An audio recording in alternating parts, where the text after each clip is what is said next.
నమస్తే. బాలయ్య తెలుగు సినీ రంగానికి పరిచయం అయ్యి 50 ఏళ్ళు. అయితే ఈ యొక్క ఈవెంట్ చాలా అట్టహాసంగా జరుగుతుంది అని చెప్పేసి చాలా కాలంగా అయితే ఈ వార్తలు వినిపిస్తూ వస్తున్నాయి. కానీ ఆ యొక్క ఈవెంట్ ఎలా జరిగింది ఏంటి అనేది మనతో పాటు సీనియర్ జర్నలిస్ట్ హేమసుందర్ గారు ఉన్నారు. వారిని అడిగి తెలుసుకుందాం. సార్ నమస్తే. నమస్తే అండి. బాలయ్య @50 years అని చెప్పేసి ఈవెంట్ చాలా అట్టహాసంగా జరగబోతుంది. అది కాక నిన్న చిరంజీవి గారి యొక్క ప్రసంగం వింటే మనకి ఇది యాదృచ్ఛికమో లేదా అనుకోకుండా జరిగిందో తెలియదు, కానీ బాలయ్య గారిది 50వ సంవత్సరం అని చెప్పేసి అనుకోవచ్చు తెలుగు సినీ చరిత్రకి. దాంతోపాటు ఇది ఎన్టీఆర్ గారి శత జయంతి ఉత్సవాలు జరిగినటువంటి సంవత్సరంలో జరగడం, అంటే ఆయనకు 100 ఏళ్ళు ఈయనకు 50 ఏళ్ళు అనే దాన్ని నిజంగా ఒక యాదృచ్ఛికం అని చెప్పేసి అనుకోవచ్చు అని చెప్పి మాట్లాడారు. మొత్తానికి తెలుగు సినీ పరిశ్రమ మొత్తం ఎప్పటి నుంచో ఎంతగానో ఎదురు చూస్తూ వస్తుంది. మొత్తానికి ఈవెంట్ ఎలా జరిగిందంటే ఏం చెప్తారు? అంటే ఈవెంట్ అనుకున్న స్థాయిలో సక్సెస్ కాలేదని చెప్పొచ్చండి. ఒక మాటలో చెప్పాలంటే దానికి ప్రధానంగా కారణం ఏంటంటే, ముఖ్యంగా ఈ కార్యక్రమానికి రావాలనుకున్న వాళ్ళు చంద్రబాబు నాయుడు గారు, అలాగే ఏపీ ముఖ్యమంత్రి చంద్రబాబు నాయుడు గారు, తెలంగాణ ముఖ్యమంత్రి రేవంత్ రెడ్డి గారు, వీళ్ళు ఆ వరదల్లో కార్యక్రమాల్లో పడిపోయి దాంట్లో ఉండటం వల్ల వాళ్ళు రాకపోవడం మంచిది. ఇంత విపత్తు జరిగినప్పుడు వాళ్ళు రాకపోవడం బెటరు.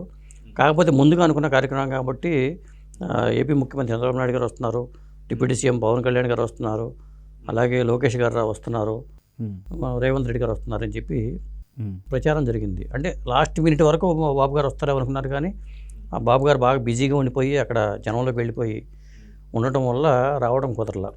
అది సగం కొంత డిస్టర్బ్ చేసింది. అంటే వర్షాలు, ముఖ్యంగా వర్షాలు అనేవి చాలా డిస్టర్బ్ చేసింది ఈ కార్యక్రమాన్ని. లేకపోతే గ్రాండ్ సక్సెస్ అయ్యేది ఈవెంట్. అయితే మన రాష్ట్రం నుంచే కాకుండా పక్క రాష్ట్రాల నుంచి కూడా చాలామంది సెలబ్రిటీస్ వస్తున్నారని చెప్పి గతంలో కూడా వార్తలు వచ్చాయి, కానీ అంత ఎక్కువగా అయితే కనిపించినట్టుగా అయితే లేరు. ఎందుకంటారు? ఇప్పుడు రజనీకాంత్ గారు రాలేదు, కమల్ హాసన్ గారు రాలేదు, వాళ్ళు ట్వీట్లు చేశారు, మెసేజ్లు పంపించారు, అంతవరకు వచ్చింది. ఇక చిరంజీవి గారు వస్తారా అనుకుంటే చిరంజీవి గారు చక్కగా బ్రహ్మాండంగా ఆయనే ముఖ్యంగా వచ్చి చివరి వరకు కార్యక్రమం చివరి వరకు ఉండటం అనేది చాలా బాగా చేశారు ఆయన. ప్రధానంగా ఏంటంటే వీళ్ళు నిర్వాహకులు దానికి కమిటీలు సబ్ కమిటీలు వేసుకుంటూ వెళ్ళిపోతే బాగుండేది. ఇప్పుడు గెస్ట్లను రిసీవ్ చేసుకునే వాళ్ళు లేరు, వాళ్ళని పలకరించే వాళ్ళు లేరు, ఖచ్చితంగా ఫీల్ అవుతారు. కొంతమందిని అయితే గెస్ట్లను కూడా ఎలువ చేయకపోవడం వల్ల వాళ్ళ వెనక్కి తిరిగి వెళ్ళిపోయారని చెప్తున్నారు, బయట నుంచి వెనక్కి వెళ్ళిపోయారని చెప్తున్నారు. అలాగే వచ్చిన గెస్ట్లను పలకరించాలి కదా, పలకరించేవాళ్ళు అన్నీ బాలయ్య బాబు గారు చేసుకోవాలంటే కష్టం. అలాగే ఇది లైవ్ టెలికాస్ట్ అనేది ఉంటే ఖచ్చితంగా బాగుండేది. మీడియా కవరేజ్ పరంగా టోటల్ ఫెయిల్యూర్.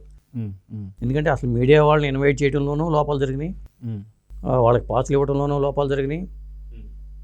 అలాగే దీన్ని లైవ్ టెలికాస్ట్కి ఇచ్చి ఉంటే కనీసం వీళ్ళు మరి జెమినీలో లైవ్ వస్తుంది, ఈటీవీలో లైవ్ వస్తుంది ఇట్లా చెప్పుకుంటారు, కానీ మన గూగుల్లో కొట్టినా కానీ అసలు ఎక్కడ కార్యక్రమం ఈవెంటే లేదు. దాంతో అసలు ప్రధానంగా కవరేజ్ లేకపోతే ఎట్లా, ఆ లైవ్లో లేకపోవడం వల్ల చాలా డిసప్పాయింట్ అయితే అయ్యారు. ఆ మీడియా కవరేజ్ ఉంటే చాలా ఫోటోలు వైరల్ అయ్యేవి, ఈవెంట్ గ్రాండ్ సక్సెస్ అయ్యేది.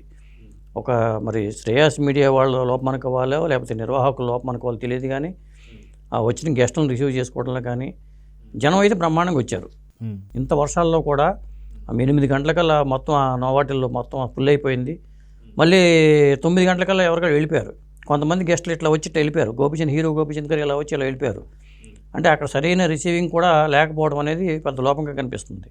ఇప్పుడు గెస్టులు వచ్చినప్పుడు కవరేజ్ పరంగా చూసుకున్నా కానీ చిరంజీవి గారు లోపలికి వచ్చింది లేదు ఎవరికి తెలియదు, ఇప్పుడు వచ్చారో తెలియదు. అదే అక్కడ చిరంజీవి గారు ఇట్లా ఎంటర్ అయ్యారు అనగానే అక్కడి నుంచి కవరేజ్ చేసుకుంటూ వస్తే అది లుక్ ఉంటుంది. మన సీనియర్ యాక్ట్రెసెస్ వాళ్ళు జయప్రద గారు, జయసుధ గారు, ప్రభ గారు వీళ్ళందరూ వచ్చారు. వీళ్ళు మీడియా వాళ్ళు అక్కడికి వెళ్ళిపోయి ఆ కవరేజ్ చేసుకుంటూ ఉంటే అది బాగుండేది. ఇట్లాంటి చాలా లోపాలు అయితే కనిపించినాయి. వీళ్ళు కమిటీలు ఏర్పాటు చేసుకోవడంలో లోపం జరిగిందా, ఎక్కడ లోపం జరిగింది తెలియదు, కానీ మొత్తానికి గెస్టులు రిసీవింగ్లో కానీ గెస్టులు కవరేజ్ చేయడంలో కానీ ఈవెంట్ ఆర్గనైజ్ చేయడంలో కానీ చాలా లోపాలు అయితే కనిపించినాయండి. అయితే గతంలో మనం చూసుకుంటే 2 రోజుల క్రితం ఏదైతే గెస్ట్ రివీలింగ్ అని చెప్పి ఒక చిన్న ఈవెంట్ కూడా చేశారు. ఇది ఏదైతే దాంట్లో కూడా వాయిస్ రాకపోవడం, చాలాసేపు ఉన్న ఈవెంట్ కూడా కరెక్ట్గా 5 నిమిషాలు 7 నిమిషాల్లోనే క్లోజ్ అయిపోవడం.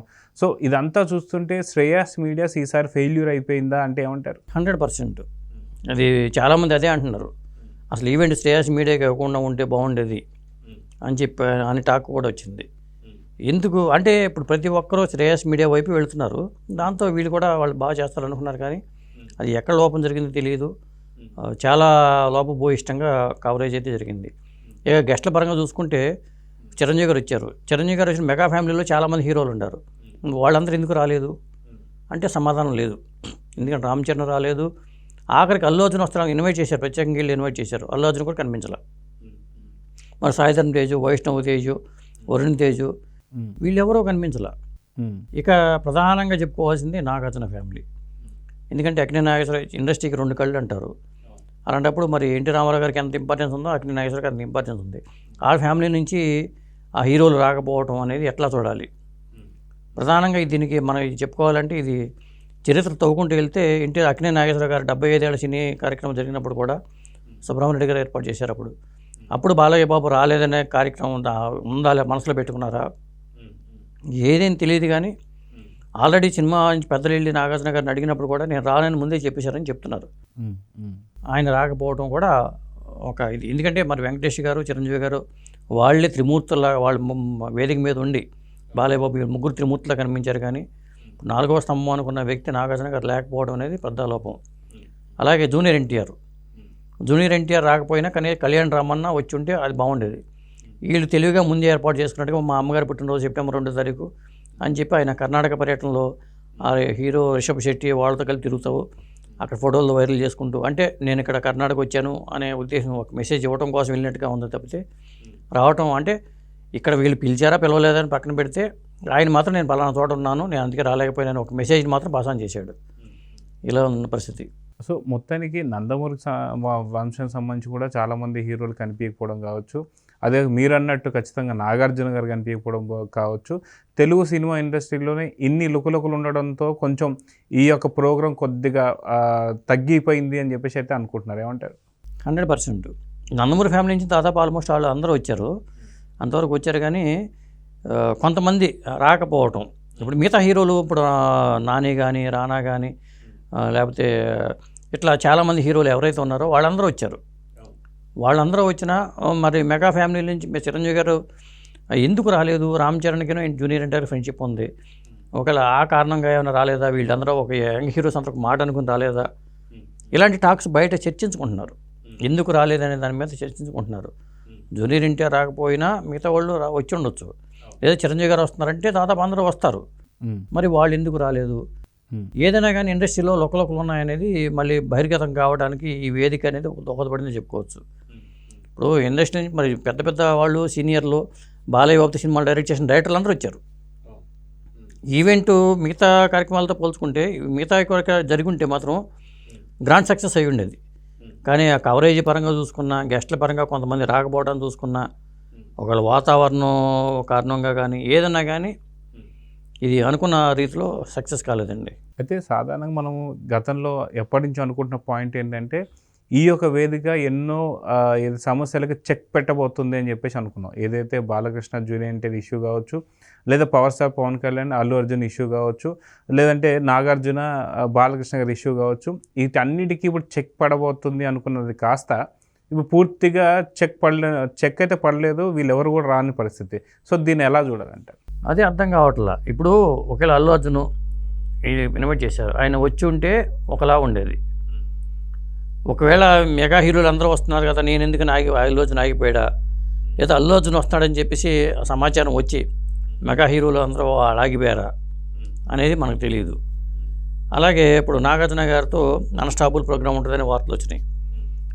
మరి ఈ నేపథ్యంలో చూసుకుంటే అన్స్టాపుల్లో నాగార్జునతో ప్రోగ్రామ్ ఉండకపోవచ్చు అనేది క్లియర్గా అర్థమైపోతుంది. కుబేర యూనిట్ వాళ్ళు సినిమా యూనిట్ తరపునే వాళ్ళు వెళ్దాం అనుకున్నారని సమాచారం అయితే ఉంది. కాబట్టి అన్స్టాపుల్లో నాగార్జునకు సంబంధించిన ఎపిసోడ్ ఉండకపోవచ్చు. ఇంకొకటి అంటే బిగ్ బాస్ 8కి సంబంధించిన ఆ కార్యక్రమం అదే రోజు లాంచింగ్ కాబట్టి అది ఎప్పుడో ముందే షూట్ చేసి ఉంటారు కాబట్టి అసలు అది ఆటంకమే కాదు, అది కావాలనే రాలేదనే అర్థమైపోతుంది. నాగార్జున కావాలనే రాలేదు, నేను రానని ముందే చెప్పాడని కూడా చెప్తున్నారు. అది సో మొత్తానికి ఈ ఈవెంట్ అనేది హిట్టా ఫట్టా అంటే ఏం చెప్తారు? అది హిట్ అని చెప్పలేమండి, హిట్ అని చెప్పే అవకాశం లేదు. ఎందుకంటే మనం ఈ కారణాలన్నీ రీత్యా చూసుకుంటే చెప్పడం లేదు. ఇక ఇండస్ట్రీ వాళ్ళందరూ తరలి రావటం చాలా వరకు ఫ్యామిలీల పరంగా గొడవలు పక్కన పెడితే ఇంత వర్షాల్లో కూడా అంతమంది హీరోలు అంతమంది డైరెక్టర్లు తరలి రావటాన్ని మాత్రం సక్సెస్ అయినట్టు చెప్పుకోవచ్చు. ఎందుకంటే అందరూ వచ్చారు, చాలా దాదాపు ఆల్మోస్ట్ వాళ్ళు అందరూ మిగతా హీరోలు ఎవరైతే జూనియర్ హీరోలు అనుకుంటున్నామో ఈ మిగతా ఈ చిరంజీవి గారు, నాగార్జున గారు, వెంకటేష్ వీళ్ళని పక్కన పెట్టి నాగార్జున గట్ట రాలేదు కాబట్టి మిగతా కేటగిరీలో ఉన్న హీరోలు అందరూ వచ్చారు దాదాపు. అక్కడ వరకు సక్సెస్సే. కానీ వచ్చిన వాళ్ళు రిసీవింగ్లో కూడా సరిగ్గా లోపాలు జరిగినాయి అని చెప్పొచ్చు. చాలా లోపాలు జరిగినాయి. ఆ రిసీవింగ్ సరిగ్గా లేదు. ఆ వచ్చిన వాళ్ళు అసలు ఎవరెవరు వచ్చారని కవరేజ్ విషయంలో కూడా తెలియని పరిస్థితి. పైకి చాలామంది ఈవెంట్ టీవీలో వస్తుందని చెప్పేసి అక్కడికి వెళ్ళకుండా ఉన్న వాళ్ళు చాలామంది ఉన్నారు. ఆ లైవ్ రాలేదు. ఆ లైవ్ రాకపోవడం పెద్ద లోపం అని చెప్పొచ్చు. ఇదే కార్యక్రమం లైవ్ వచ్చి ఉంటే మొత్తం యావత్తు చూసేవాళ్ళు అందరూ. కానీ అది ఒక ఫెయిల్యూర్గా చెప్పుకోవచ్చు. అది ఎందుకు జరిగింది ఏంటి అనేది మనకు తెలియదు. సో చూద్దాం సార్, ఖచ్చితంగా ఈవెంట్ మాత్రం ఖచ్చితంగా శ్రేయస్ మీడియాస్లో ఉన్నటువంటి కొన్ని చిన్న చిన్న మిస్టేక్స్ వల్ల అయితే ఈవెంట్ సక్సెస్ అయితే అయిందని చెప్పనుకోవచ్చు, కానీ పూర్తి స్థాయిలో హిట్ అని అయితే చెప్పుకోలేము. చూద్దాం జరుగుతుంది. నమస్తే. నమస్తే.